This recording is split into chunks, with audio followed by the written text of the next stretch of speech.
Assalamualaikum dan salam Malaysia Madani. Saya Siti Nur Zafira binti Zainuddin. Dan saya Nur Syafiqah Najwa binti Hasun Nizam. Kami dari unit Media PDSH membawakan berita pada hari ini, edisi 25 April 2025. Hari ini Sekolah Menengah Kebangsaan Macang Pupuk akan mengadakan majlis sambutan Hari Raya Aidilfitri bagi tahun 2025. Majlis ini berlangsung dari pukul 7.40 pagi hingga 11.30 pagi. Suasana hari ini sungguh ceria, gelak tawa, baju raya warna-warni dan makanan yang menyelerakan. Jom sama-sama kita saksikan.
Sedap kan?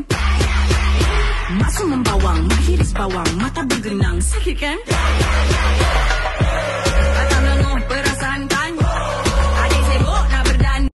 Itulah antara kemeriahan sambutan Hari Raya di sekolah kita. Semoga sambutan Hari Raya ini dapat mengeratkan lagi silaturahim antara warga sekolah, guru-guru dan pelajar. Sekian saja berita hari ini. Dapatkan perkembangan terkini dan sahih sepanjang masa melalui saluran TV PSDH.